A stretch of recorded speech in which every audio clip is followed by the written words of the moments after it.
más de 370 millones de niñas y mujeres en todo el mundo se ven sometidas a violaciones y abusos sexuales en la infancia. Empecé a sufrir abuso sexual de los 4 a los 6 años semanalmente. Yo llego a los 18 años, discuto con mi madre, se lo cuento. Tuve la gran suerte que mis padres me creyeron desde el primer momento, pero todo siguió igual.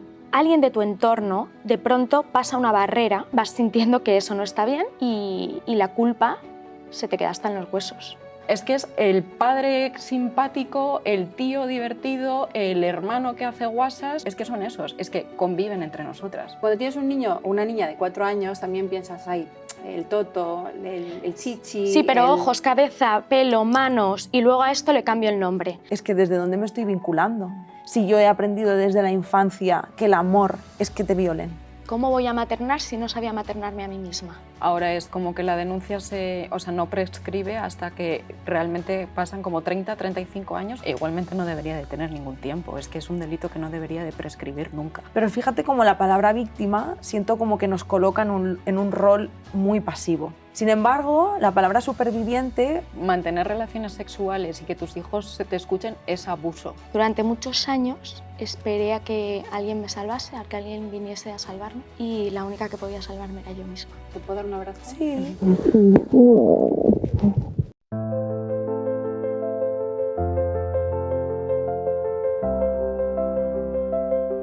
Bienvenidas una semana más. Hoy hablamos de historias que duelen, pero que necesitan ser contadas. Historias que cuando se dicen en voz alta no solo liberan a quien las cuenta, también ayudan y acompañan a quienes las escuchan. Más de 370 millones de niñas y mujeres en todo el mundo se ven sometidas a violaciones y abusos sexuales en la infancia. Hoy en UPEC abrimos este espacio para romper el silencio y para dar voz a esas niñas que aún viven dentro de muchísimas mujeres. Y para mí es un placer contar con la compañía de estas 3 mujeres que tengo sentadas a mi lado, mujeres generosas, valientes. Paula Ordovás, empresaria y creadora de contenido, que además ha decidido hace poco compartir su historia para dar voz a otras personas. Autora de La chica de los ojos marrones, ¿cómo estás? Muy bien, feliz de estar aquí. Qué bien. Tenemos mucha tela que cortar. También tengo conmigo a Yaiza Sanz, la conozco desde hace años. Ella es superviviente de abuso sexual infantil y creadora de la plataforma Somos Estupendas. ¿Cómo estás? Muy bien, muy contenta de estar aquí. Qué bien, me da paz mirarte. Estás como tranquila. Bueno, conmigo también tenemos a Yune Borrajo, ella es psicóloga especializada en abuso sexual infantil, que nos va a ayudar a entender y acompañar desde una mirada pues, más profesional. ¿Cómo estás? Encantadísima de poder compartir en este espacio. Bueno, pues empezamos con este dato espeluznante de las 370 millones de mujeres y niñas globalmente que sufren de abuso sexual infantil, que desde ahora vamos a llamarle así, ¿no? Porque así se le llama. Sí. Sí. Porque con las siglas. Las siglas. ¿Qué os despierta este dato? 370 millones de mujeres y de niñas globalmente que sufren esto. Literal se me corta el estómago. Cuando te escuchaba al principio, wow, mira que sé los datos, pero uf, cómo pesa. Es una barbaridad, ¿no? Una brutalidad absoluta. O sea, es como un dato desgarrador, lo describiría así. ¿En España tenéis algún dato de más o menos cuántas mujeres y niñas pasan por esto? 1 de cada 5 criaturas, 1 de cada 5 niños y niñas. Eso significa que yo hago una cuenta que me impacta muchísimo, pero cuando estoy en un espacio como este, por ejemplo, empiezo a contar y sé cuántas supervivientes somos. ¿Y cuántas? Más o menos aquí somos bastantes mujeres, o sea que habría bastantes. Increíble. De entrada ya sabemos que reconocidas, Paula y yo.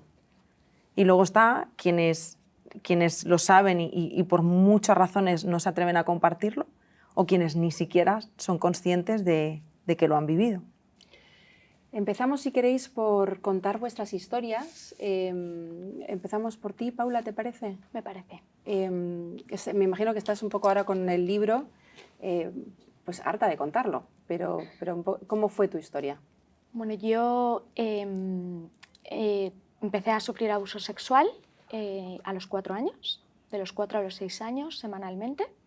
Una persona que tenía que cuidarme en casa, no era familiar directo, pero estaba a cargo de mí y de mis hermanos para cuidarnos.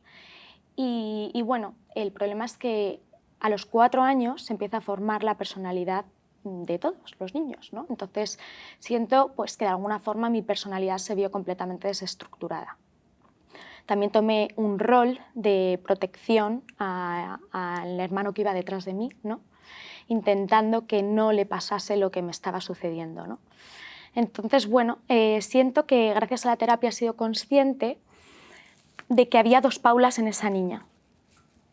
Cuando me sucedía el abuso, tenía que convertirme como en adulta, y cuando salía de aquella casita donde me sucedía, explotaba a mi niña, a la niña que llevaba dentro, ¿no? Y de hecho, como decía Yaiza, el 90% no lo cuenta nunca, y en mi caso yo sí lo conté a los 6 años por miedo a no poder proteger a mi hermano y porque la situación ya se volvía insostenible, pero no eres consciente al principio de lo que te está sucediendo está mal. Alguien que te tiene que cuidar en muchas ocasiones son padres, tíos, primos. Entonces, alguien de tu entorno de pronto pasa una barrera, que por eso también es muy importante educar en prevención para que el niño sepa que su cuerpo es suyo y que él toma las decisiones sobre su cuerpo, ¿no? Que es algo que siempre es un tema tabú. Y bueno, de pronto ya vas sintiendo que eso no está bien y la culpa se te queda hasta en los huesos. La culpa, la vergüenza, el miedo por no haberlo contado a tiempo, porque también creo que debemos de cambiar el discurso, ¿no? Los padres siempre es todo lo que te pase me lo tienes que contar. Estoy aquí para que me cuentes todo y todo lo que te pase me lo tienes que contar. Creo que no es la forma, ¿no? Porque al final el niño el 90% de las veces no lo cuenta y el que lo cuenta tarde. Entonces él ya tiene ese miedo porque no le contaba a tiempo, lo he hecho mal, me van a regañar, ¿no? Y luego también está el miedo de desestructurar una familia, de que al final el acompañamiento no sea el adecuado, el sentirte abandonado, que en mi caso fue así, se normalizó la situación y yo la normalicé durante 36 años de mi vida hasta que caí en una depresión. Y bueno, cuando empecé en terapia me di cuenta que todos esos trastornos, esos TOCs de obsesivos compulsivos, la cronopatía de ser productiva 24/7, toda esa personalidad que yo había desarrollado era por no querer parar, para no pensar y no sentir, porque sentir suponía volver a ese pasado y volver al dolor. Y no quería volver a sentirme vulnerable, porque me daba miedo. Y tampoco tenía las herramientas, ¿no?, para hacer frente a todo eso. Entonces lo normalicé como se hizo en mi casa hasta que mi cuerpo empezó a mandar avisos, porque yo no me iba a parar por mí misma. La depresión también se ve diferente en cada persona, todo el mundo, o sea, cada persona la vive de una forma, no todo el mundo la vive igual, ¿no? Yo era una persona que, a pesar de que había días que no me apetecía levantarme de la cama y arreglarme y hacer un evento y tener buena cara y grabar una campaña, lo hacía con la mejor sonrisa. O sea, mi aspecto era de una persona feliz, estable, bien, de éxito. Sin embargo, esa era mi forma de vivir la depresión. Hay personas que se quedan en la cama y todas son válidas, ¿no? Simplemente quiero decir que las conductas de los niños que son abusados no son siempre las mismas. Porque yo era una niña aparentemente feliz, siempre sonriente, con mucha energía, ¿no? Luego hay niños que lo viven más reprimidos, de repente tienen cambios bruscos de actitud, ¿no? Y entonces no hay unos patrones estandarizados. Y eso también es importante de cara a los padres o personas que estén en contacto con niños, es decir, pues es que mi hijo está bien, a él no le ha pasado nada. Bueno, pero es que creo que hay que desarrollar una relación y una comunicación con tu hijo desde bien temprano, que las cosas le vayan resonando desde bien temprano, porque a mí cuando me dicen amigas, no, pero es que es muy pequeñito todavía, ya, pero es que a mí me sucedió con 4 años. Es que es muy pequeña, 4 años, es muy pequeña. Entonces creo que tienes que crear esa relación y esa comunicación con tu hijo desde muy temprano, para que siempre que le suceda algo, ya no sea abuso sexual infantil, sino que sienta la confianza de que en ti va a encontrar ayuda. Mis padres no tuvieron las herramientas para acompañarme de la forma correcta y no siempre tienes que tener todas las herramientas, también hay que pedir ayuda, pero también venimos de generaciones en las que pedir ayuda estaba mal visto. Ir al psicólogo, al psiquiatra, era de loca. Entonces, pues eso no se daba, ¿no? Entonces, siento que esta es la generación que ha arrastrado los traumas de los abuelos a nuestros padres a nosotros, y que ha llegado la hora de romper ese círculo.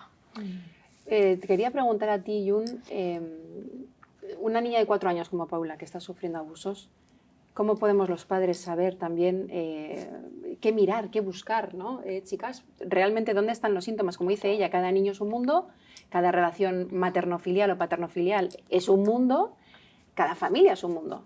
¿Y qué tenemos que buscar o qué tipo de relación tenemos que tener con los niños para poder estar ojo a visor? Es justo un poquito también como acompañado con lo que decía Paula, al final como de generar un entorno, un espacio de confianza o de seguridad para poder ir al final como dándoles la oportunidad de poder hablar de diferentes al final como aspectos, temas, preocupaciones, ocupaciones o de lo que sea.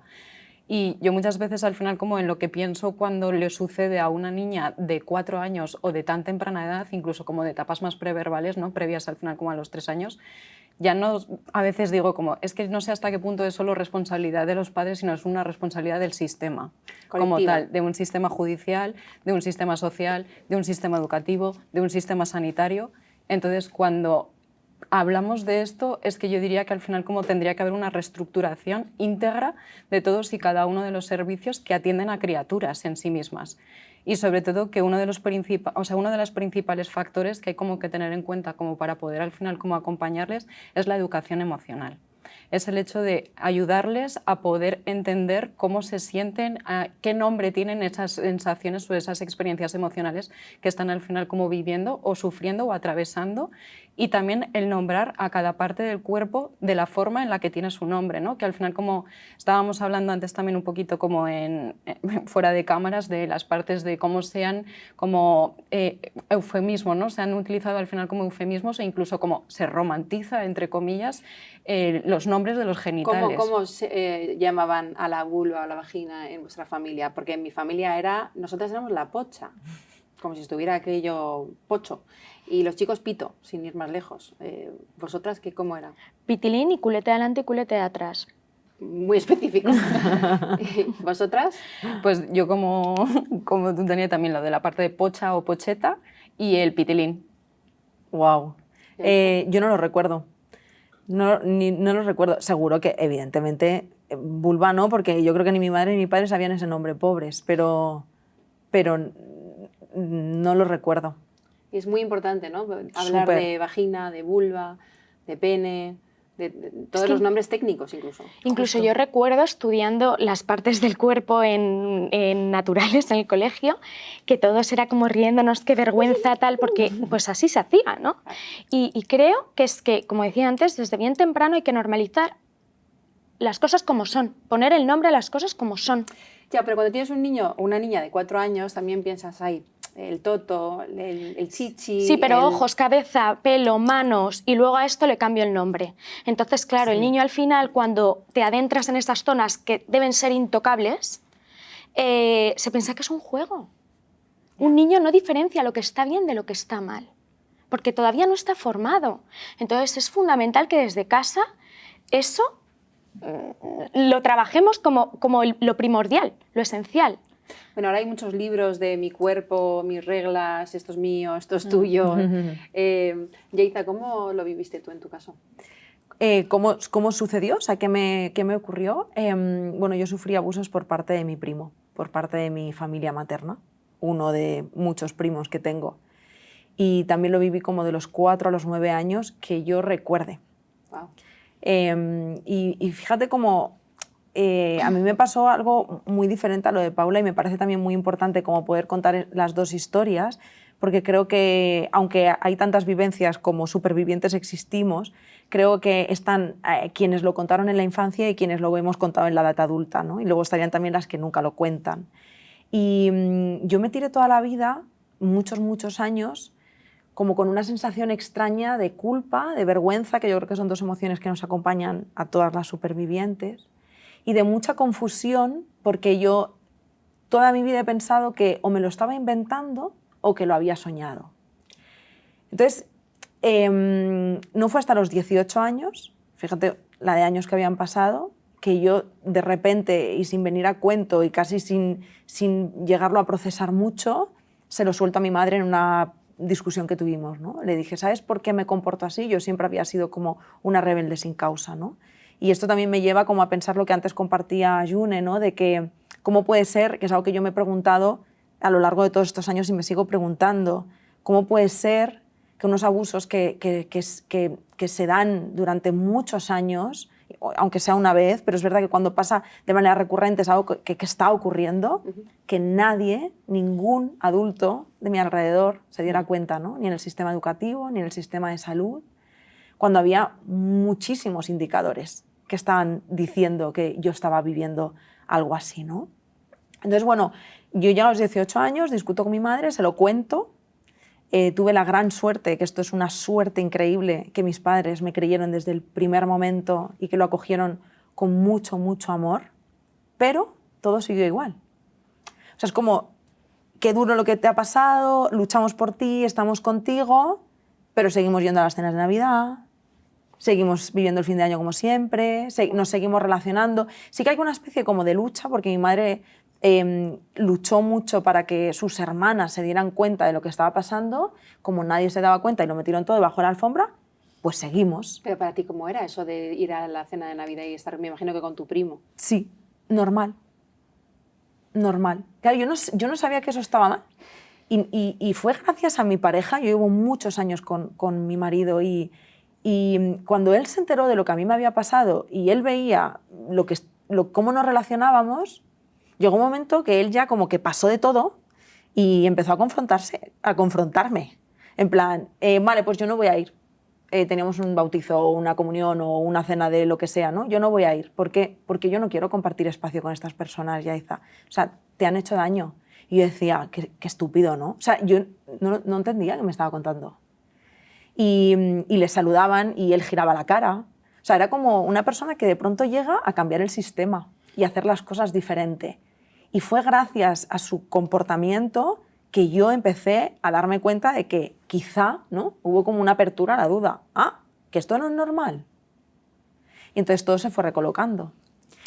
Y esto fue un proceso de 10 años más. Y ahí es cuando yo a los 27, casi 28 años, yo sentía, tenía un dolor en el estómago, yo necesitaba gritar. O sea, yo necesitaba que el mundo se diera cuenta de que esto no es normal. Y ya no me servía que mis padres me creyeran. O sea, yo necesitaba decir hasta aquí. Y ahí fue cuando lo conté públicamente, ¿no? Cuando digo, vale, de entre todas las formas que tengo, puedo coger un megáfono y irme a la plaza de mi pueblo o contarlo en un canal de YouTube. Y que ese vídeo literalmente diera la vuelta al mundo y que llegaran a mí muchísimas personas que habían formado parte de mi vida, que conocían a mi primo, que conocían nuestro entorno. Y ahí es cuando ahí es cuando todo se rompe y todo se coloca al mismo tiempo. Haces mucho hincapié en superviviente y no hablas de la palabra víctima. ¿Por qué? Pues mira, esto fue algo que conocí gracias a Vicky Bernadette, que ella también es superviviente de ASI. Yo la conocí justo en plena revelación, cuando compartí ese vídeo, cuando mi herida estaba abiertísima. Y yo había muchas cosas que no entendía, ¿no? De hecho, yo le decía, es que me da vergüenza contar las cosas que me pasan porque siento que todo me pasa a mí, ¿no? Porque encima, además, luego viví una relación de violencia de género y encima, no sé qué, y ella fue una persona como que le dio mucha estructura a mi vida. Y entre tantas cosas que me explicó y de las que siempre estaré muy agradecida, una fue la diferencia entre víctima y superviviente, ¿no? Y en ese momento de decir que aunque lo acogiera con mucho cariño, me costó mucho entenderlo. Lo he ido integrando y entendiendo con los años, ¿no? Y gracias también a mi proceso de terapia. Pero fíjate cómo la palabra víctima siento como que nos coloca en un rol muy pasivo. Es como, han hecho esto conmigo, ¿no? Me resigno aquí, pues ya está.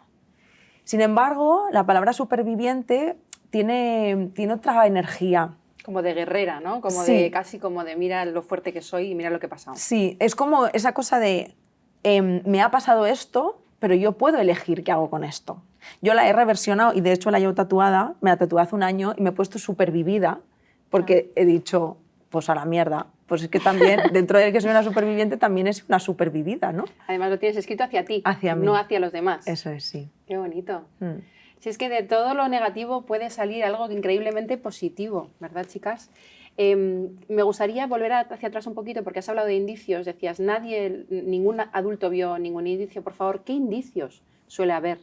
¿Qué tenemos que mirar las madres, los padres, los profesores para saber cuando un niño posiblemente está siendo víctima del así? Pues podemos mirar principalmente los cambios conductuales, comportamentales, o sea, al final como alteraciones de esto que dices, joder, qué raro le veo, ¿no? ¿Qué le ha pasado? O sea, antes no era así y ahora está así. Es como, vale, ¿aquí qué ha ocurrido? Que muchas veces esto también, al final, como tenemos como muy normalizado el que a veces como con los niños y con las niñas en determinadas etapas o en determinadas edades parece que es como nos retan, nos desafían, está al final como queda como por saco, o es que está que no hay quien lo aguante y es como, vale, pero es que ¿por qué está aquí? Que no hay quien lo aguante. O sea, porque nadie se pregunta qué es lo que está ocurriendo al final como detrás. Es el hecho de poder cuestionarme y preguntarme todos esos cambios conductuales y comportamentales que está habiendo. Alteraciones en el sueño, alteraciones al final como en la alimentación, que es algo también como muy significativo, partes al final como que pueden ser representadas de repente de forma como muy obsesiva, de ordenar los juguetes de una forma como muy exacta, muy precisa, ¿no? Toda la parte está haciendo Paula, te resuena, sí, ¿no? Está afirmando. Tenía un peine hasta para peinar los flecos de la alfombra de mi habitación. ¿Uno específico? Con 6 años. Quiero decir, era muy loco. Y si venía alguna amiga a casa, que se sentasen en la cama, que la arrugasen. O sea, era un control, porque yo sentía que si yo controlaba todo mi entorno, podía controlar el que no me volvieran a hacer daño, ¿no? Entonces, era mi forma de enfrentarme al trauma sin tener las herramientas. Entonces, ese TOC lo llevé al extremo en muchos ámbitos de mi vida cuando pues, fui cumpliendo años y me fui desarrollando, ¿no? Como persona. Y es alucinante y ahora entiendo muchas cosas. Luego también me hacía pis en la cama. Pues creo que hasta los 10 años me hacía pis en la cama.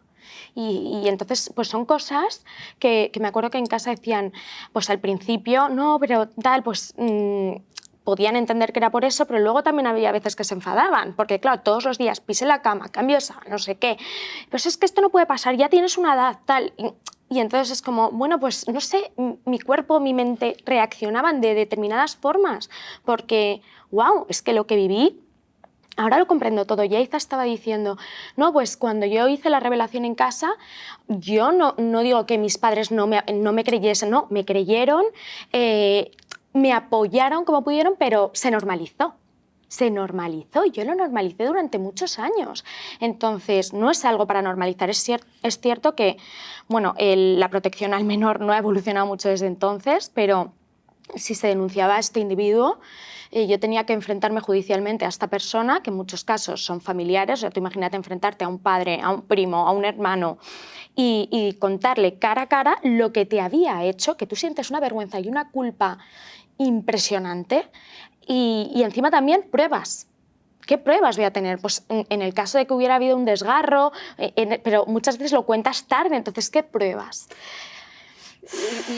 Perdóname, ¿qué pruebas va a tener una niña de 4 años? Lógicamente, efectivamente, a menos que haya pasado algo terrible y haya sido un médico forense y te hayan hecho, pues eso, te habían mirado fotos y demás, es casi imposible. Pero además es que sufro por vosotras y por todas las niñas y niños que sufren este tipo de abuso, porque realmente te sucede cuando eres muy pequeño. Incluso habéis hablado cuando el niño, hay un bebé que es no verbal. Claro, ¿cómo te lo va a decir un niño que no puede ni hablar? Entonces, para cuando... ¿Lo cuentas o no lo cuentas? Pero bueno, vas a terapia, te haces mayor, te das cuenta de lo que te ha sucedido, etcétera, etcétera, ha prescrito. ¿Cómo ha cambiado la ley? ¿Qué está pasando con todo esto? Porque me estabas contando antes en maquillaje que ha habido un cambio. Sí, efectivamente. Ahora es como que la denuncia no prescribe hasta que realmente pasan como 30, 35 años, creo que estaba como ajustado por ahí, o sea que al final como ha sido algo como totalmente reciente.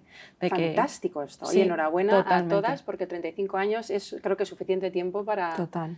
Para que tengas las herramientas adecuadas para poder denunciar a tu abusador o abusadora. Igualmente no debería de tener ningún tiempo, es que es un delito que no debería de prescribir nunca. Gracias. Sobre todo teniendo en cuenta las cifras en cuanto a efectivamente, cuando, del silencio. Claro, y cuando lo compartimos. O sea, cuando lo compartimos ya es tarde a nivel de ley. Me he dado cuenta. Sí. Igualmente a mí me ha pasado, yo no he denunciado aún, y ahora me encanta decir la palabra aún y todavía porque me da la posibilidad mental de que en algún momento me atreva. Y es curioso porque he pasado, yo al menos he pasado por todas las fases de pues por miedo, por vergüenza, por bla, bla, bla. Ahora es porque no me da la gana que el sistema judicial le dé la razón. Literal. ¿Sabes aquello que dices? No quiero que nadie me quite la verdad. No quiero darle ese gusto. Wow. O que te pueda cuestionar. Total. Ni lo había pensado, pero claro, es que puede pasar perfectamente. Sí, no, es que va a pasar. Claro. Porque cómo, o sea, Pasa es que cómo, bastante. ¿cómo? Yo recibo muchos mensajes en este Entonces, sentido no me da la de gana. muchas mujeres. El sistema de protección es un sistema de desprotección Eso actualmente. es. Entonces, ahora la verdad es mía. Y es su ninguna verdad contra la mía en un mundo en el que yo estoy ajustando la justicia como me da a mí un poco la mano. Yo la estoy llevando a mi manera. Uy, qué bonito, porque eso sí que es ser superviviente, el controlar tú, como decías tú, Paula, de limpiar, tener un cepillo para ordenar y controlar tú tu vida, pues qué bonito, ya que has pasado por esa faena tan grande, el poder llevarlo a tu manera. Total, sí, porque luego hay una parte como que yo la sentí cuando lo compartí hace ya unos años, ¿no? A mis 28, que sentía como presión social de tener que denunciar. Chica, yo ya tengo suficiente con haber vivido lo que he vivido. Desde luego, pero bueno, antes estabais diciendo que eran 15 años. Antes prescribían a los 15 años, que fíjate, es que es muy poco. De coña. Pero estoy contigo que no deberían de prescribir y esta gente debería ir etiquetada y catalogada por la calle, lo digo. Es que me enfado, entonces me faltan las palabras. Sí me gustaría hacer una pequeña Dime. aportación que antes al final se me ha ido porque quiero decir mucho, pero Claro. el tema de pensar que no ha sucedido y que está en tu imaginación o me lo estoy inventando, yo he pasado también, sabía que había sucedido, pero había muchas cosas que cuando intentaba recordar decías que ya no sé si me lo estoy inventando. Y cuando yo hice mi revelación, muchas mujeres me escribieron y dijeron, cuando lo has contado he sido consciente de que yo también lo había vivido. Hice clic, ¿no? Entonces, he sentido que el hecho de romper mi silencio ha dado voz a muchas mujeres, ¿no? Qué guay. Y que todas sentimos eso, que hay cosas que nos... Yo por eso quise enfrentarme a la terapia. En mi caso hay MDR, hay muchas más terapias, no todas valen para todo el mundo. Cuéntame, ¿qué es MDR o qué terapias hay? Espera, antes de que entremos en terapias, hemos pasado de puntillas por algo que me parece importante. Hemos hablado de indicios. Imagínate que yo tengo una sobrina que sospecho que puede tener este tipo de abusos. ¿Qué pasos tengo que dar? ¿Qué hago? ¿A dónde voy? En principio, servicios sociales. ¿Vale? Servicios sociales. ¿Y eso qué quiere decir? Y ¿A un te hospital? armas de paciencia. Sí, Te armas de muchísima. paciencia, ¿vale? Muchísima, porque también están colapsados, ¿eh? O sea, no por buenos o malos profesionales, pero servicios sociales, al final, como dependiendo también un poco como del sistema. Es que lo del sistema judicial es otro rollo, ¿no? Pero la parte al final como de poner una denuncia en servicios sociales para que ellos estén avisados de que hay un menor en desprotección y en riesgo, al final como riesgo urgente, básicamente. La cosa es que al final como desde ahí se desencadenan al final como una serie de procesos y protocolos que lejos de ser al final como amables son muchas veces como retraumatizantes. Y revictimizan, ¿no? Porque tienen que volver a Efectivamente. contar. volver a Efectivamente. vivir. Entonces sí que es cierto que a día de hoy hay una serie al final como de centros que favorecen al final como una revelación como mucho más saludable y demás, como existe al final como aquí el Barnahus, efectivamente. Es que me sale la tienda de muebles. Es igual, no te preocupes. Entonces, el Barnahus y la asociación Vicky Bernadette, por ejemplo, que pone a disposición como muchos recursos para poder al final como que los profesionales también que acompañan a estos niños y niñas puedan estar formados. ¿Qué se tarda de media cuando has sufrido así en contarlo? ¿Hay una media? Se dice que entre los 35 y 36 años. Sí, en la adultez. O sea, Sí, sí, claro, por eso es como contrario al sistema judicial. En plan, como... bueno, esto es que... ¿Y qué creéis que afecta? ¿Es el juicio, el miedo al juicio, a ser creídas, a que le den la razón a él y digan no ha pasado nada? ¿Cuál es el... ¿Qué nos frena? Hay muchas cosas, también el miedo a volver a eso.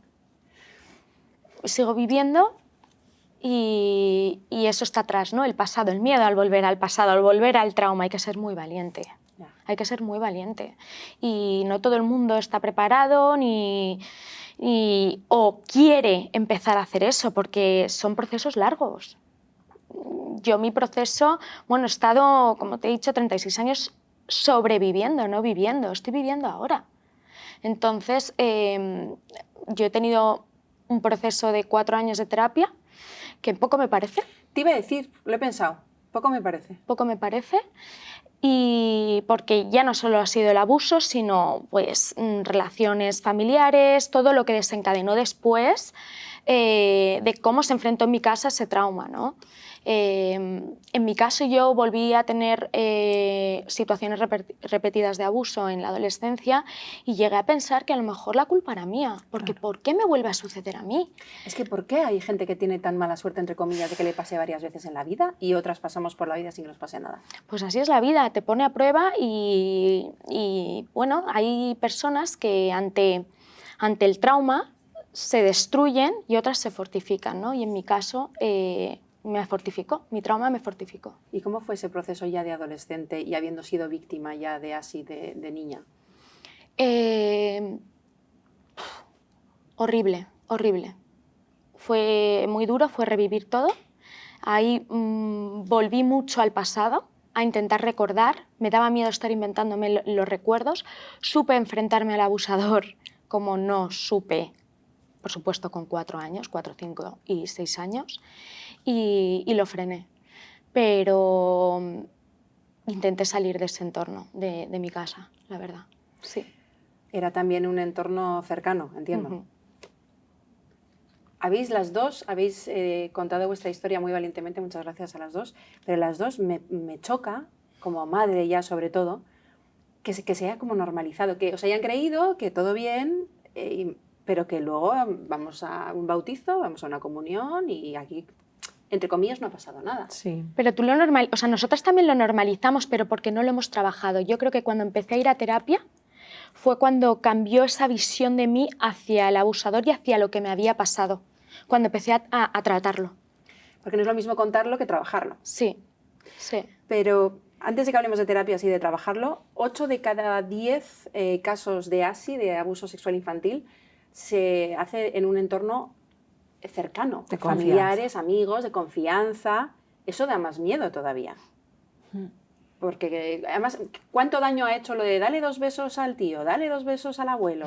Ay, cuanto más primo, más me arrimo. Esta culturilla que nos reímos, creyendo inocentemente que es gracioso, para mucha gente hace mucho daño. Totalmente. Pero fíjate cómo además no es solo eso, sino también todos los mandatos familiares que a mí me lleva también a cuáles son las razones por las que o no lo contamos o lo contamos y se normaliza. Yo me he dado cuenta también, o sea, desde mi posición como superviviente, de hecho hay algo que al menos desde mi experiencia, de toda la historia, la mejor parte, y no es que sea buena, pero la más fácil son los abusos en sí mismo. Lo peor siempre, siempre, siempre llega después, porque es a todo lo que te expones, que nadie te cuenta además. Porque además significa, que esto es algo que a mí me pasó en mi primer año de terapia, ¿no? O sea, literalmente sentir como todas tus figuras, desde tus figuras de apego que son tu madre y tu padre, hasta toda tu red de sostén y todo lo que para ti ha construido tu universo y tu mundo, se destruye pieza a pieza. Porque además crecemos con muchísimos mandatos familiares, ¿no? La familia es lo primero, la familia no te fallará, como te quiere tu familia no te quiere nadie. Entonces, ya no solo lo difícil que es para ti reconocer que una persona de tu entorno ha hecho eso, toda la manipulación que hay alrededor de... Yo estuve 20 años cargando con la palabra secreto, porque era lo que me decía mi primo. Esto es un secreto, no se lo puedes contar a nadie, si lo cuentas te voy a dejar de creer. Y literalmente es un secreto que se queda tatuado en la piel. Pero es que luego, cuando tú se lo cuentas a tus padres, que es algo que, de hecho, a mí me ha costado mucho como ubicar, porque ¿dónde ubico también a mis padres en la posición que han ocupado, en la forma en la que lo han hecho? Pienso, es que es muy difícil ir en contra de un sistema familiar. Muy difícil. O sea, yo durante muchos años me he preguntado, ¿pero cómo esa persona puede seguir teniendo mujer? Su mujer lo sabe. ¿Cómo puede estar la gente de su lado? ¿Cómo puede...? Ahora que he recuperado la relación con una de mis primas que me dejó de lado cuando yo lo compartí, como hicieron el resto de toda la familia, me acuerdo que ella me dijo, joder, Yaiza, además es que me acuerdo de esa conversación, fue hace 1 año y medio, me dijo, joder, Yaiza, es que estuve a punto de perder mi trabajo por esto. Y le dije, ¿perdona? O sea, quiere decir, me importa una mierda.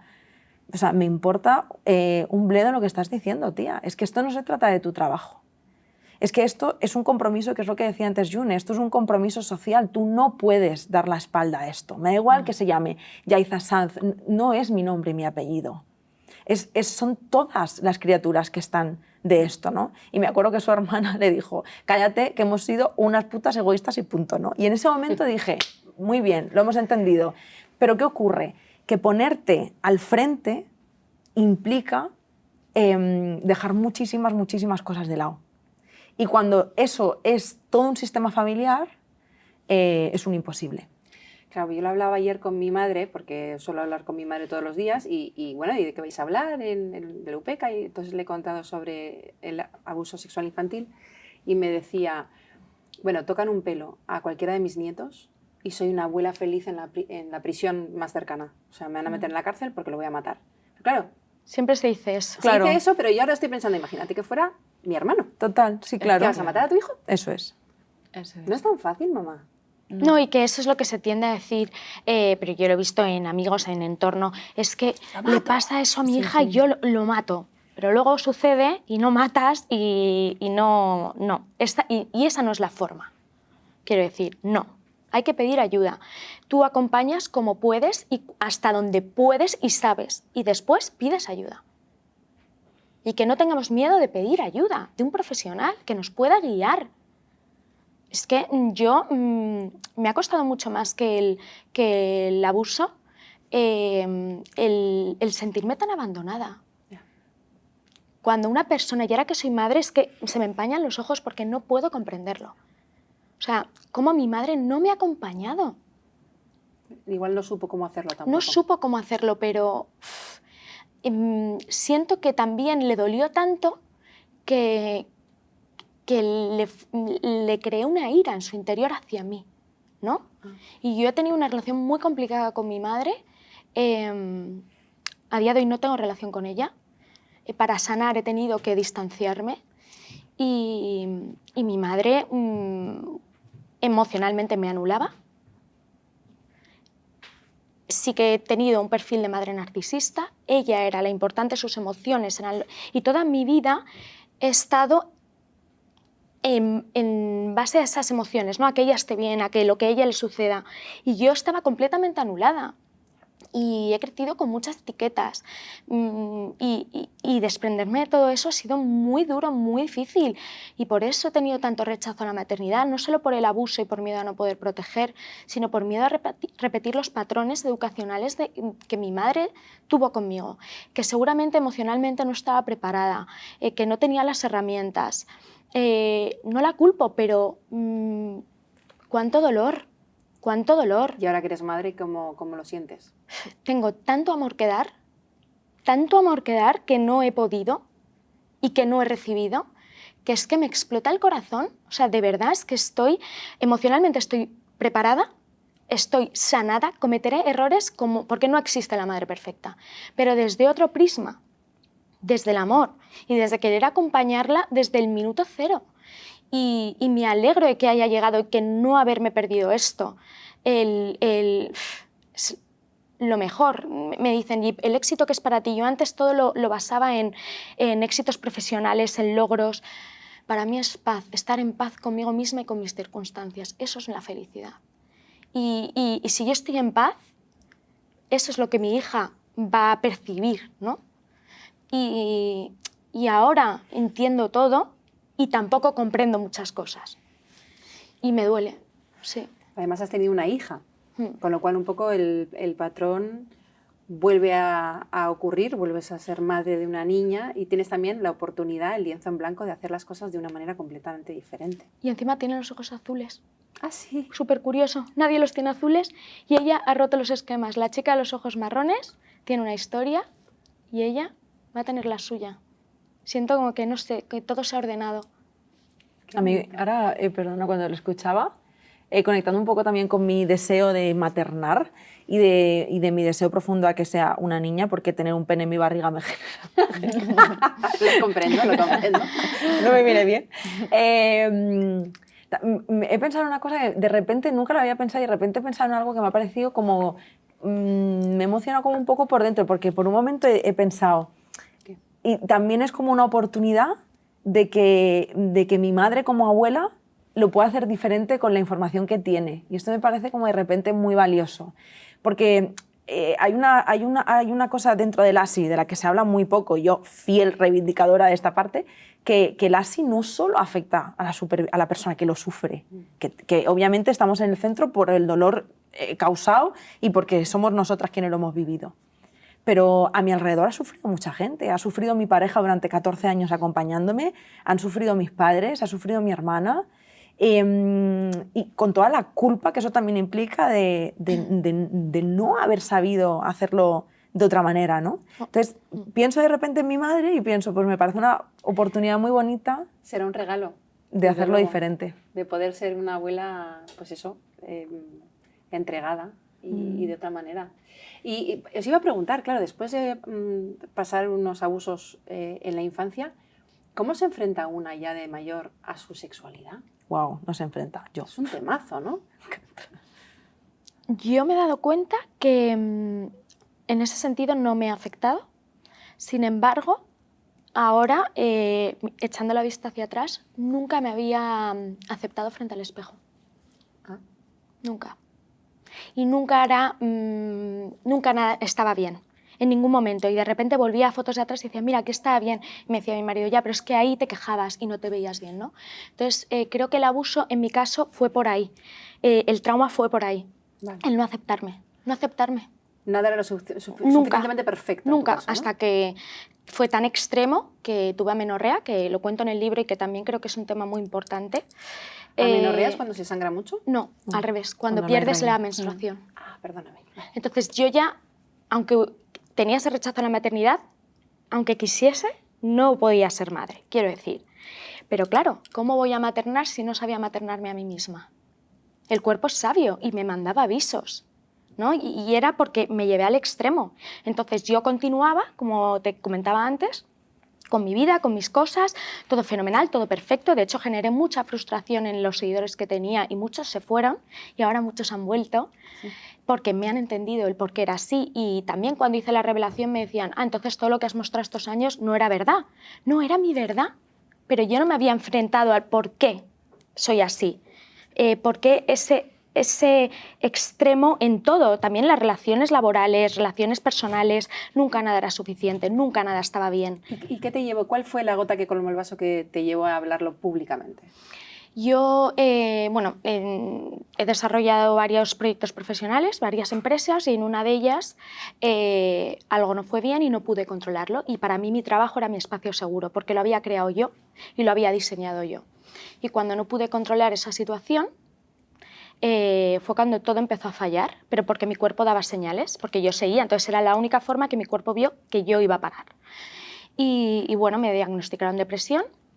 En ese momento, o sea, fue muy duro para mí, pero gracias a eso entré en una depresión y empecé a enfrentarme a todo. Fui consciente de todo. Y bueno, pues fue por eso, fue por una situación que no pude controlar dentro de lo que era mi zona segura. Fíjate. No, si es que cada historia, efectivamente. Ahora tienes una niña preciosa que se llama Manuela, de 4 mesecillos además. 4 meses. Qué bien, disfrutará muchísimo, que pasa volando. Gracias.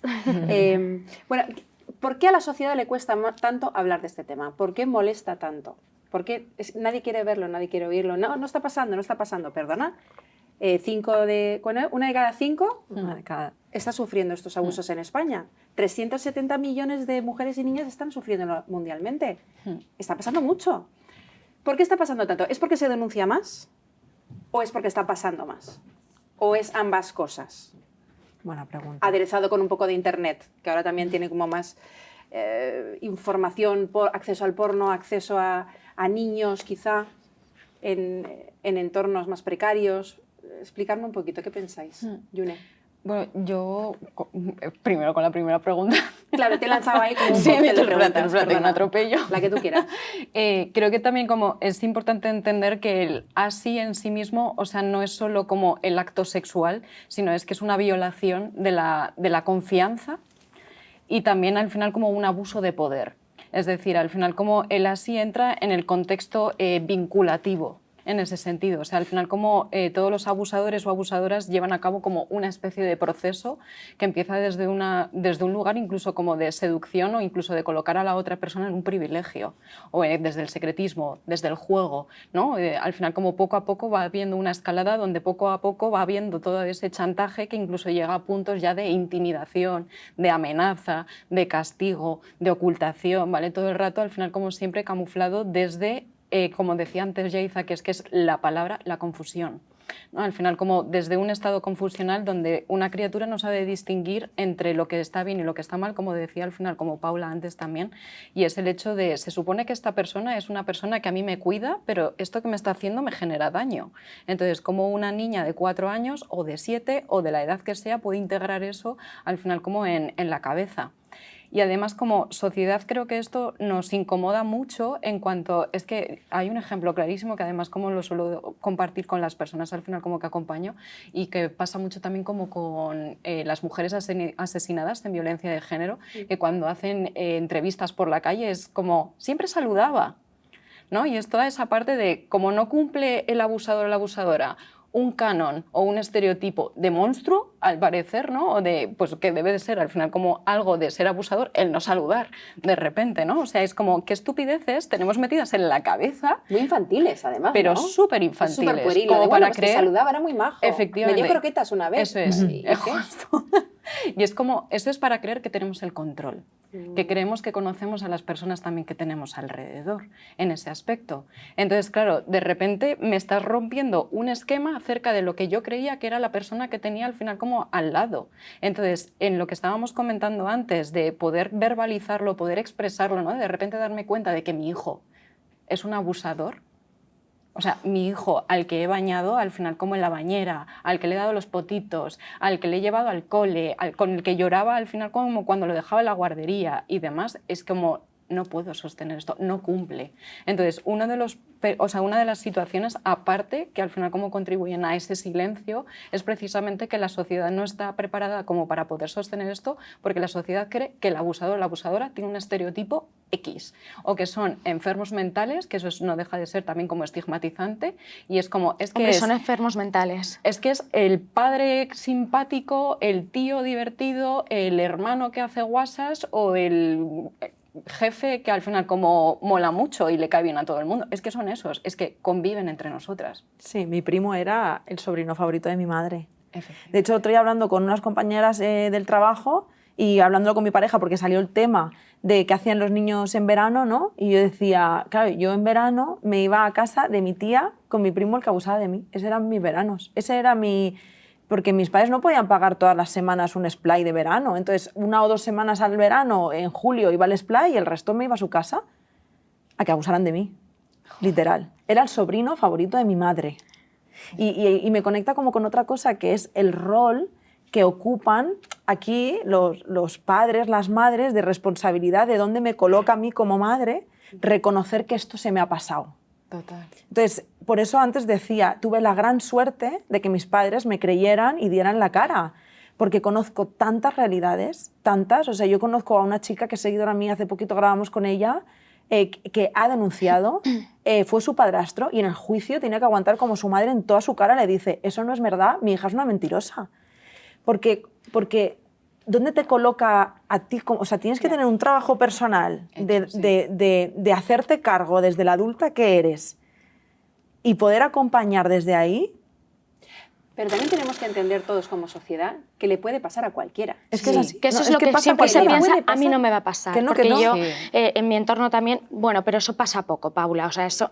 No, No. es que no pasa poco. Ojalá pasase poco, ojalá. Pase pero poquísimo. pasa mucho. Acaba de haber un caso de 9 niñas abusadas en un colegio en Madrid, que salió en marzo, y eso ha hecho que salten un poco las alarmas, pero que en 2 días se ha olvidado, porque esto es así.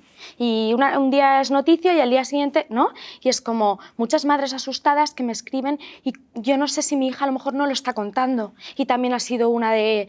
y sumaría una más. Entonces, siempre piensas que no te va a suceder, siempre piensas que es imposible, que no, pero es que están en nuestro entorno y de hecho el abusador al final intentas estar dentro del entorno de confianza de la madre. Claro. O sea, esto sucede. Para tener un pase VIP. Claro. Hacia Entonces, el niño. fíjate, tu primo era el preferido de tu madre y te ibas en verano con él. Sí, de hecho, antes, por ejemplo, también cuando estábamos hablando, ¿qué hace, no? Joder, que parece que llega un momento, lo que yo decía, digo, que tengo una luz roja de hazme daño o cómo. Claro, gracias a mi proceso de terapia yo entendí que hay partes de cómo te han ido educando, de tus factores de protección y de riesgo que te han puesto un poco en ese rol. O sea, si te faltan... ¿Cuál era mi cajita de herramientas? Ninguna. No tenía cómo defenderme, no me habían preparado para que eso me pasara. Y es que literalmente me convertí en la víctima perfecta. En la víctima perfecta para que abusaran de mí y en la víctima perfecta para que me maltrataran y en la víctima perfecta para dar siempre con los que me hacían daño. Claro, es que desde dónde me estoy vinculando. Si yo he aprendido desde la infancia que el amor es que te violen, literalmente. ¿Cómo aprendo? Un acto que tiene que estar vinculado al amor se hace desde la violencia. Literal. Es que es eso. O sea, tú aprendes que eso es el amor y que la persona que te lo está haciendo es una persona que se supone que te tiene que querer, que tu madre adora profundamente, que es una persona increíble, todo el mundo habla maravillas de esa persona. Entonces tú dices, el amor es que me hagan daño. Y de pronto llega... De hecho, a mí me pasó muy contrario a lo que le pasó a Paula. Yo de pronto llego, después de... hablando de la sexualidad antes, pasé por todo, una hipersexualización heavy, porque yo solo sabía relacionarme a través del sexo. Esa fue mi adolescencia. O sea, yo todo el rato necesitaba tener relaciones para ser vista, porque eso era el amor para mí. Y de pronto llega alguien en mi edad adulta que me quiere y yo soy incapaz de relacionarme sexualmente. Literal, hago así ¡puf! Y no puedo más. Porque de pronto me doy cuenta de que el amor son otras cosas, que merezco que me traten bien. Claro que sí. Pero eso es... No, vamos, es que tal y como lo has contado, tengo un ojo que llora y otro que no. En fin. ¿Y qué trabajo tiene que hacer Yaiza Sanz para ser ahora la mujer que es, la superviviente que es, y al haber entendido que tiene derecho a ser querida tal y como es? Invertir mucho dinero en terapia, eso es lo primero, que yo reivindico a que me lo pague, que menos que me pague la terapia. Sí, yo llego a terapia con 28 años, empujada absolutamente por mi pareja, porque literalmente él sabía que yo no iba a mover un pie. Él lo sabía. Yo no podía moverme de la cama. Y él me dijo, yo no puedo hacer más por ti. O sea, es que había momentos donde ya tenía que llevarme a casa de mis padres, en plan, ¿yo qué hago con esta muchacha? Y cuando yo aún con todas y con estas, yo empiezo mi proceso de terapia y mi primera consulta, mi demanda terapéutica era estrés laboral. ¿Y tu infancia? No, muy bien. Maravillosa, todo increíble.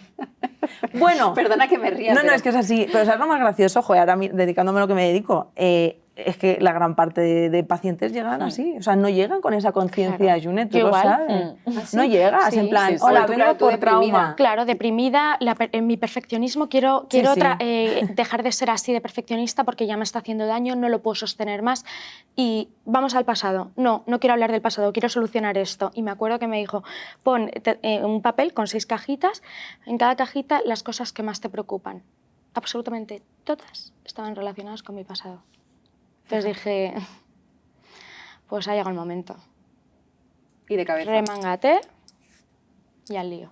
Y es muy duro. Claro, nadie llega diciendo, bueno, tengo unos abusos sexuales en la infancia que quiero trabajar del año 89. No, claro, vienes con otro cuadro. Bueno, yo ni siquiera, no era porque no lo quisiera enterrar ni nada, porque de verdad ya estaba... No, porque estaba normalizado. Yo ya lo he igual. contado, Yo lo esto dije. está súper bien, no. Sí, Esto no me ha afectado lo normalizaba. nada. He tenido abusos sexuales en mi infancia, pero lo he superado. Yo siempre decía así. Entonces, claro, mi marido, el que yo llamo mi núcleo duro, decían, como tú lo contabas, tan normalizado, Claro. tan superado, pues todos lo hacíamos así. ¿Y qué terapias existen, Jun, para ayudar a todas las mujeres como Yaiza y como Paula, que llegan con todo muy normalizado, muy trabajado, entre comillas, porque luego se ve que no? ¿Qué terapias hay? ¿Qué se puede hacer? Bueno, Porque buena Paula hablaba pregunta. de EMDR. MDR, sí. ¿Qué es O sea, eso? es al final como una terapia que está basada en la desensibilización y el reprocesamiento a través de movimientos oculares. O sea, al final como... Mi Es que- cara está siendo de... Sí, es que de repente parece que es como algo como muy, Vale. muy random. Pero es una terapia específica para el reprocesamiento, o sea, no es como para revivir los recuerdos como tal, sino generar al final como la recuperación de los recuerdos y el reprocesamiento. Yo lo llamo, o sea, de verdad como, esto es tontísimo, es un ejemplo que utilizo. Todas nos acordamos de a quién le olía el bocadillo de chorizo en el cole, ¿no? Sí. Vale, o sea que eso repetía a más no poder. Sí. Pues al final, como yo a las personas que acompaño les explico que el trauma funciona como el bocadillo de chorizo, que sigue al final como repitiéndolo y dice, joder, me lo he comido hace 3 horas y yo aquí sigo con la digestión de decir, es que me huele hasta el apuntador, ¿sabes? A chorizo. Entonces, como todas las terapias que están un poco como basadas en trauma, lo que buscan es que tú hagas una buena digestión. Eso quiere decir que al final como el trauma se te ha quedado indigesto, se te ha quedado atascado en el cuerpo y entonces al final como el MDR, por ejemplo, al igual que otro tipo de terapias de IFS, DBT, o sea, EFT, o sea, es todo, tiene Ninguna muchas tiene un siglas nombre súper normal. chulísimas. La terapia Todos son integrativa, siglas. basada Ah. en trauma y apego. Tal cual. Trauma y apego y disociación, a poder ser que está bien también tener información sobre eso y formación. Entonces, como lo que busca es que tú hagas la digestión para poder facilitar la integración de esos contenidos que se han quedado al final como atascados porque tu cerebro no era lo suficientemente maduro como para poder darles un espacio o el espacio que tenía que ocupar, ¿no? De alguna manera. Y cuando llega una persona que ha sufrido abusos, ¿qué es lo primero que soléis recomendarle? Yo sí que es cierto que, mira, hay personas que acompaño que son conscientes cada vez más de que han sufrido abusos y que vienen desde esa demanda, que a mí me sorprende, ¿eh? O sea, porque antes era como, ok, estoy viendo esto, pero tú no lo estás viendo y tenemos que ir poquito a poco. Yo creo que esto es gracias justamente a estos espacios. Efectivamente, efectivamente. O sea, Vamos a hay darnos- muchos despertares. Vamos a aplaudirnos. Viva Opeca y todo el equipo que hay detrás y todas vosotras. Totalmente. Entonces, como, wow, vale, qué bueno, qué potente y vamos a saco, básicamente. A saco con mucho cuidado y mucho mimo y al ritmo de cada persona, eso por supuesto.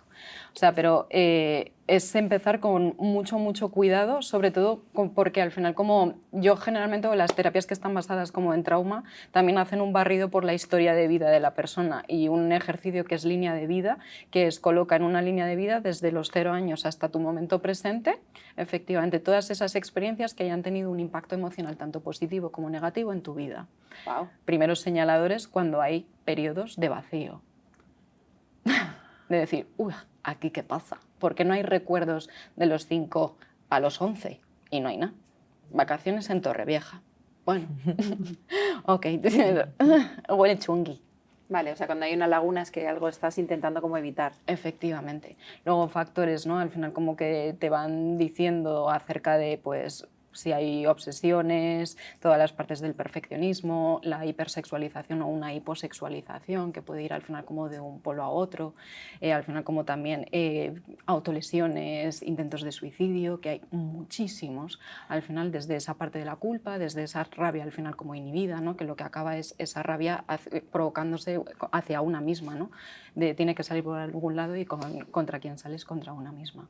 Entonces al final como ansiedad, depresión, trastornos alimentarios, ¿vale? Un poco como trastornos del vínculo. De hecho, ahora que lo estás diciendo, estuve hace poco en un grupo muy grande de mujeres y intimamos mucho por un trabajo que estábamos haciendo allí y 2 de ellas fueron capaces de decir que habían vivido abusos sexuales infantiles de pequeñas y una había sido de un tío y la otra había sido su padre, que además había abusado también de su hermana y su hermana había perdido la vida de su propia mano, vamos.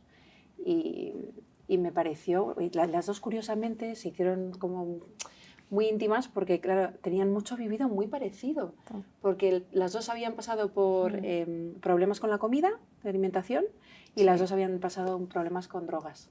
Es que O sea, justo que las adicciones serían... hay mucha culpa. Cuando sufres un abuso, tiendes mucho a la adicción, a lo extremo. O vas a lo sano, que yo lo llevé al extremo, Súper saludable. deporte, alimentación, una relación muy sana también con mi marido, pero lo llevo todo al extremo, ¿no? Sí.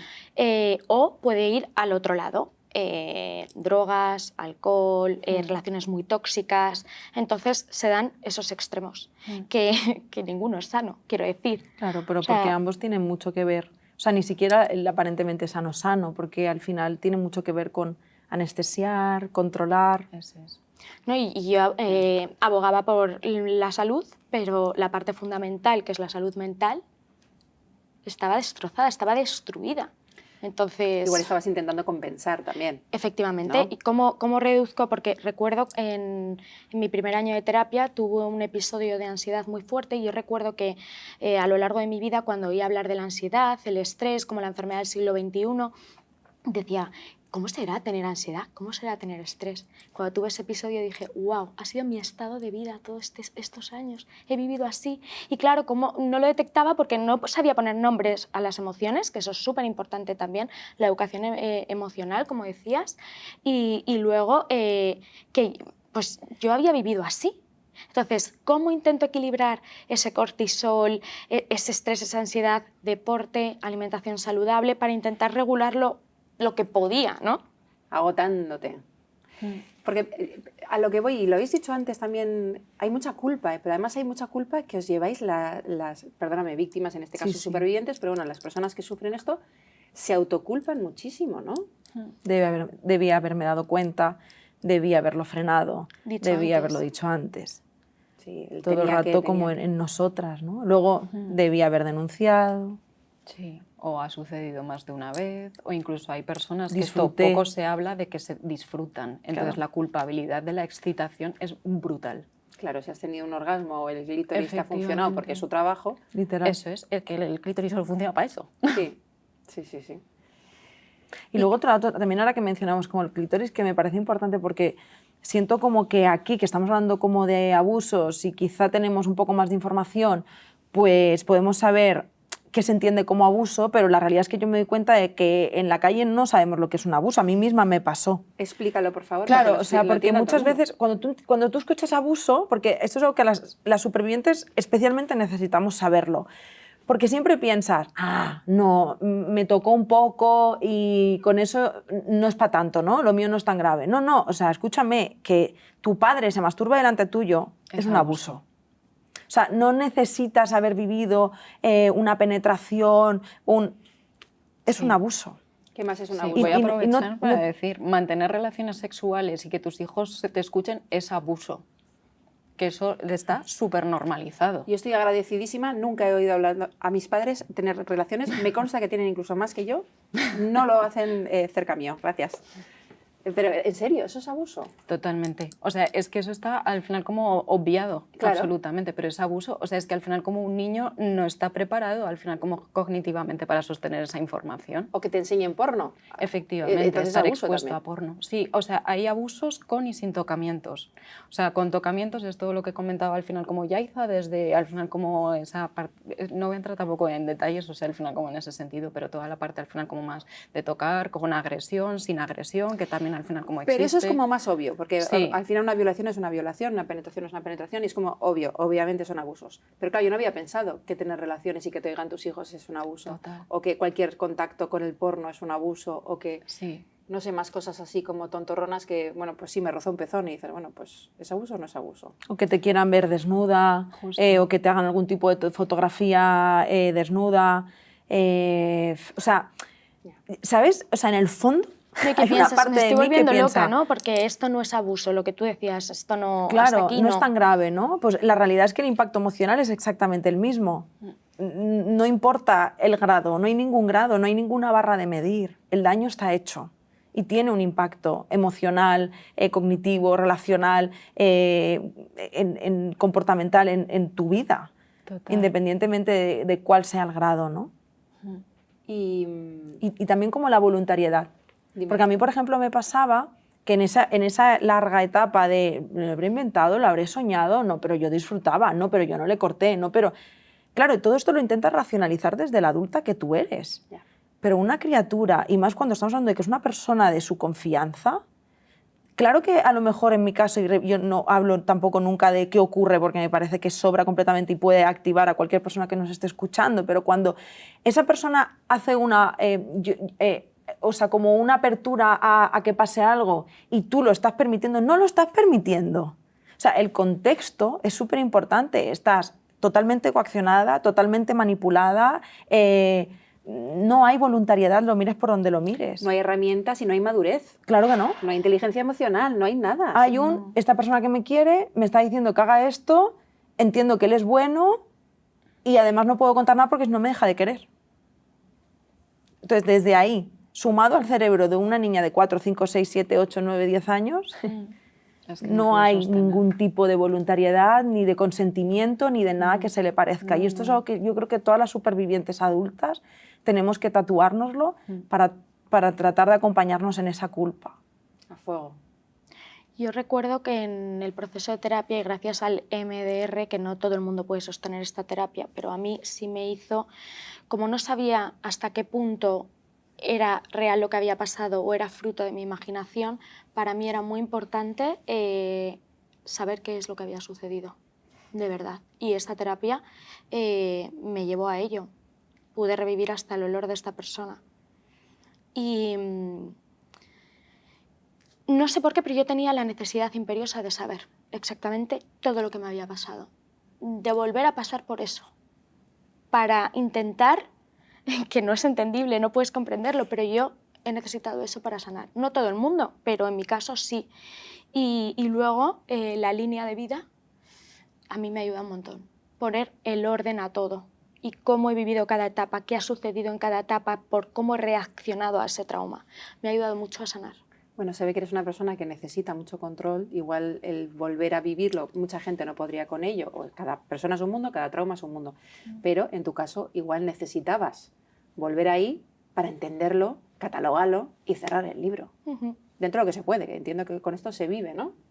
Esto no se va. Sí, esto es un temazo porque yo muchas veces, de hecho en mis procesos de terapia que han sido 7 largos años, yo estaba como en búsqueda todo el rato de, fíjate como estas palabras son muy comunes, ¿no? Sanar, olvidar, curar, y yo he estado muchos años como tratando de estar bien, de que eso no me afecte, y por eso a mí, y creo que esto viene pues gracias a mis compañeras psicólogas, ¿no? y también a mí como partecita ahora como estudiante de psicología, que es la palabra integrar, que es como la cosa del trauma, ¿no? Es que literalmente tienes que integrarlo dentro de tu historia de vida. Y para mí, como superviviente, lo que significa es que ya no trato de borrar esa parte de mí. O sea, de hecho, reconozco que eso existe en mi historia, no puedo borrarlo. Soy consciente que además, como cuando yo decía, no, yo quiero vivir, le decía a mi psicóloga, yo quiero vivir una sexualidad normal, que es normal. Como si no me hubiera pasado nada. Vale, eso es imposible. No, eso no va a pasar. ¿Significa que nunca vas a disfrutar de tu sexualidad? No. Vas a disfrutar muchísimo. Pero no podemos borrar esa parte de tu historia. Y hay momentos en los que va a doler. La diferencia es que ahora y después de muchos años de terapia puedo verlo, puedo identificar su dolor cuando aparece. En muchos casos me emociona. Probablemente hoy vuelva en el tren a mi casa y me encuentra en un estado emocional un poco más sensible o denso de lo que estaba a lo mejor esta mañana, pero eso ya no está gobernando mi vida, que yo creo que ese es el trabajo del trauma, que previo a ese trabajo literalmente todo lo que yo hacía estaba arrastrado por la herida y ahora está ahí, forma parte de mi vida, duele muchas veces, pero no mueve toda mi existencia. Lo has integrado. El kintsugi. ¿Has hecho un kintsugi? ¿Qué es el kintsugi, por favor? Es una técnica japonesa que consiste, se aplica a la cerámica en reparar los objetos sin ocultar sus imperfecciones. Es más, las imperfecciones le dan valor, le dan un proceso de vida a esas cerámicas y se restauran con polvo de oro. Entonces, esas grietas, al final, forman parte de Yaiza, forman parte de Paula y somos las mujeres que somos también por eso. O sea, quiero decir, es así, puede sonar muy duro, pero a lo mejor si eso no nos hubiese pasado no seríamos así. Sí. Y la vida nos hubiese llevado por otro lado. Entonces, eso está, no podemos borrarlo y ya no queremos borrarlo. O sea, ya no queremos borrarlo porque está ahí. Entonces, hay un capítulo en mi libro que lo titulé así porque me daba miedo a mí mostrar mis heridas porque suponía ser vulnerable, ¿no? Y cuando más vulnerables fuimos, más daño nos hicieron. Entonces ya no me da miedo. O sea, eso ya forma parte de nosotras. Qué bonito. ¿Qué le dirías a la niña de ojos marrones, a la chica de ojos marrones? Pues a la niña de los ojos marrones, este libro lo acabo con una carta hacia ella. Fue una de las partes más difíciles, pero durante muchos años esperé a que alguien me salvase, a que alguien viniese a salvarme. Y la única que podía salvarme era yo misma.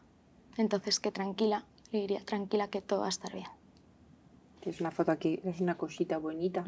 Es una cosita bonita. Ahí empecé a sufrir abusos. ¿Aquí?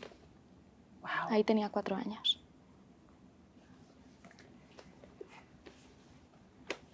¿Qué le dirías tú a la Yaiza chiquitina también, que sufrió abusos desde hoy? Ya, sí, porque además justamente ayer veía fotos, siempre que voy a casa de mis padres y cojo fotos, me pasa un poco lo mismo. Y me permito también conectar mucho con ella. Yo creo que también desde la adulta que soy y por todo lo que he vivido en terapia, creo que no le diría nada. Pero le daría el abrazo que no tuvo.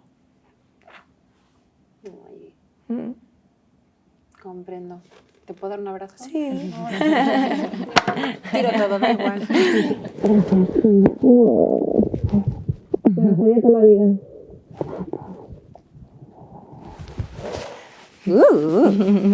Volver a hacerte dueña de tu cuerpo. ¿Qué le diríamos también a todas esas madres, profesoras, hermanas, primas, amigas, tías que tienen algún familiar que se abre y por fin suelta, pues he sido abusada?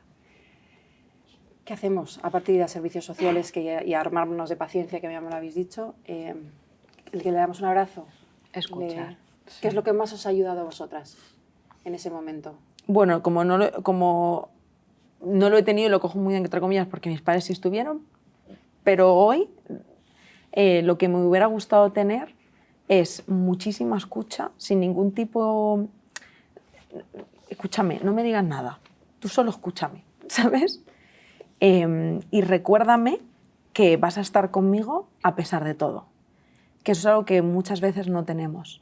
Entonces yo creo que, de hecho, cuando llegan a mí tantas y tantas y tantas personas contándome un poco lo que han vivido, que yo creo que esto es otra cosa jodida de compartirlo, la parte buena es que todo lo que ya hemos visto, la parte no tan buena es que hay momentos donde te llega información que tú no la puedes ni sostener.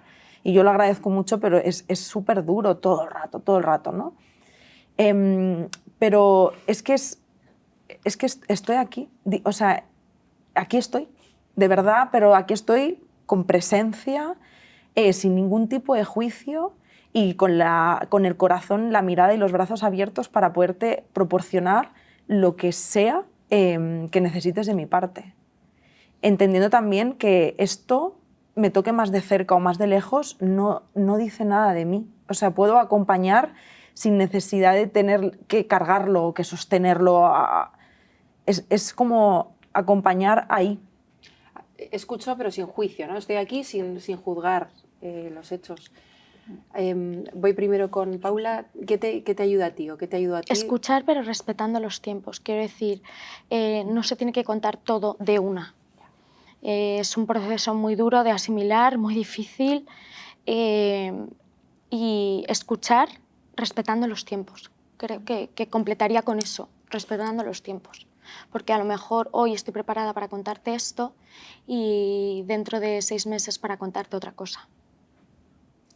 Respetar los tiempos. Yune. Sí, o sea, al final ¿Qué dirías como tú? es escuchar también, escuchar con apertura, sin juicio y dejando que la persona sea la que elija cuándo lo cuenta y cómo lo cuenta, sin preguntar. O sea, yo siempre digo como tú eres dueña de tu historia. Entonces, al final, como tú la compartes con quien quieras, como quieras y cuando quieras. Y toda la parte, al final, como de las preguntas, lo único que puede favorecer es que haya como un cuestionamiento. O sea, al final no necesitamos los detalles, o sea, simplemente por saber que ha sufrido un abuso ya es suficiente. Y estar, que me parece como muy importante y muy valioso lo que ha dicho Yaiza, no estás sola, estoy contigo. Y no tengo por qué saber qué hacer con esto, pero estoy. Y a todas las personas que han sufrido un abuso sexual infantil y que no lo han contado, que bueno, pues lo tienen, pues lo que decíais, pues que piensen que no sucedió porque lo tienen como ensoñado y no sé qué parte me he inventado y me estoy mintiendo a mí misma, o que lo saben y que no quieren afrontarlo porque no pueden, o porque no les da la gana, no lo sé. Si tú tienes eso ahí, ¿qué consecuencias puede tener para ti? Wow. Hay una frase, perdona, June, porque dale, el otro porque sé cuál vas a decir. El otro día hablando con Isa, que es una compañera nuestra, no, igual ¿No es esta? esta nueva, ¿eh? Ah, vale. Porque me la dijo hace poco. Es una compañera nuestra, psicóloga también del equipo, y me dijo, la pregunta no es si te afectó o no, la pregunta es de qué formas no te iba a afectar. Y para mí eso es el trauma. Es como un incienso que lo tiñe todo. Entonces, para mí es calma y paciencia y amor. Si no lo quieres contar, como si no lo cuentas nunca, pero sabiendo que ese trauma lo tiñe todo.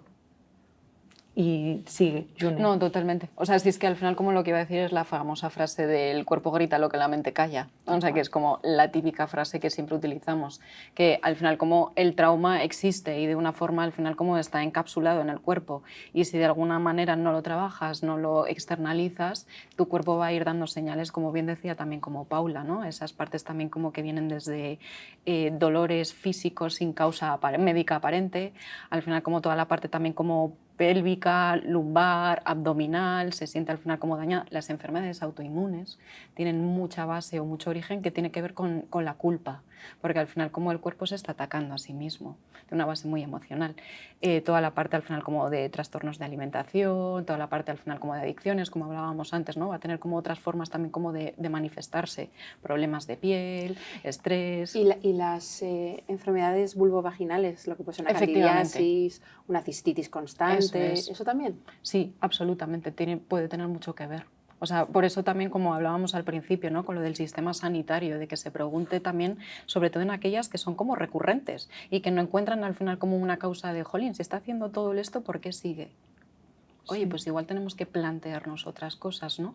Incluso todos estos problemas, o sea, los trastornos al final como el vaginismo o al final como la anorgasmia, ¿no? O sea, al final como también pueden tener un origen en abusos. Perdona, ¿qué es la anorgasmia? La incapacidad de poder tener un orgasmo. Okay. Yo tenía cólicos, se me fueron con la terapia. Tenía cólicos desde niña hasta mi edad adulta, que yo me acuerdo que me iba con las amigas a cenar y tenía que volverme a casa del dolor de barriga que me daba. Pero todas las semanas, no era una cosa en plan, todo el rato. Anginas cada 3 meses con 40 de fiebre y llevarme al hospital a tener que ponerme penicilina en el culo.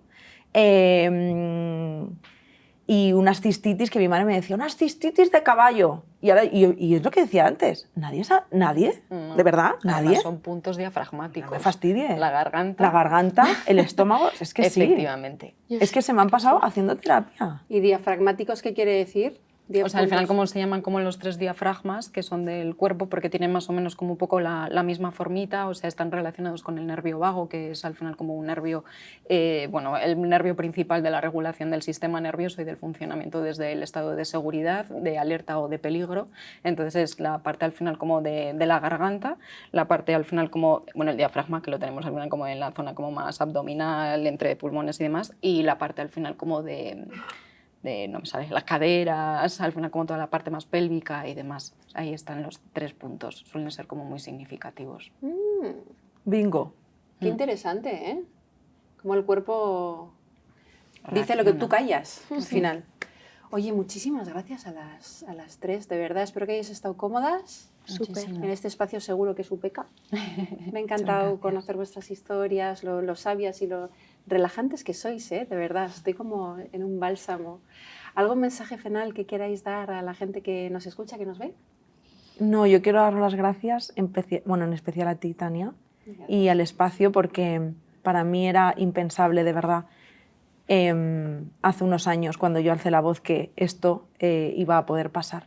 De hecho, cuando yo rompí mi silencio y me uní a Vicky y Bernadette para hacer mucho activismo, he de decir que en aquel momento, también para que veamos de dónde venimos, queríamos dar una charla, no teníamos dinero, ella es una fundación y yo, pues ¿de dónde coño voy a sacar mi dinero?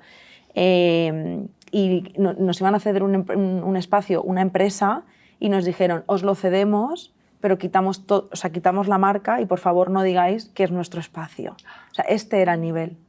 O sea, lo digo porque de verdad sé muy bien de dónde venimos. O sea, ahora A mí me parece increíble que haya tantas supervivientes alzando la voz y que estos espacios existan, porque sé de dónde venimos y sé lo importante que es esto para tantas y tantas y tantas personas. Y nos conocemos desde hace muchos años porque ya llevas muchos años trabajando y de activista, divulgando, informando y ayudando. Así que muy bien, mujer, muy orgullosa de ti. ¿Vosotras tenéis algo que decir a las mujeres que nos ven, nos escuchan? Sí, o sea, bueno, yo también te voy a dar las gracias al final como por todas las personas que acompaño que agradecen que, joder, que se les esté dando como altavoz y que hayas querido de verdad como traer este tema. O sea, es que creo que sé que también te puedo dar las gracias por todas ellas y por todos ellos también. Y a las mujeres al final como y hombres también que nos puedan estar escuchando, o sea, que no estáis solos. Que encontréis a las personas al final como adecuadas, que no tengáis miedo a pedir ayuda y que la vais a tener al final como en los espacios adecuados que estamos aquí pues siempre para tender la mano.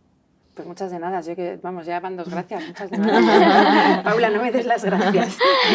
Me sumo a esas gracias porque creo que ahora todo suma, de verdad, que ahora sí que puedo decir que soy influencer, porque estoy influenciando de una forma muy positiva y porque estoy acompañando de una forma muy positiva a muchas mujeres que, como decía Yaiza, a veces sostenerlo todo no está siendo fácil, pero está mereciendo la pena.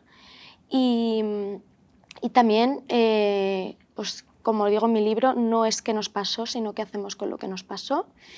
Y que el dolor se puede transformar de verdad, que hay veces que duele tanto y que no sabes cómo pararlo, que simplemente quieres desaparecer, que yo también he estado ahí, pero que aunque no es un camino fácil, porque no voy a romantizar el dolor, merece muchísimo la pena. Pues muchas gracias a las 3, de verdad, yo creo que hemos ayudado a mucha gente que nos está escuchando. Si quieres mandarle este podcast a cualquier amiga, prima, tía, etcétera, pues, y por supuesto a cualquier caballero que ande por ahí, pues nos va a venir fenomenal. Muchísimas gracias a las 3, a vosotras, ya sabéis, @upk_oficial, y deciros que por mi parte me parece fundamental. Lo que no se habla no existe. 370 millones de niñas y de mujeres existen y su sufrimiento existe, y no, aunque sea invisible, vamos a hacer que sea visible, lo más visible posible con programas como este y muchos más. Tenemos que hablarlo. Tenemos que mejorarlo. Los datos claman al cielo. Es peligroso, es incómodo, es duro, es difícil. Por eso mismo hay que hablarlo. Hasta pronto.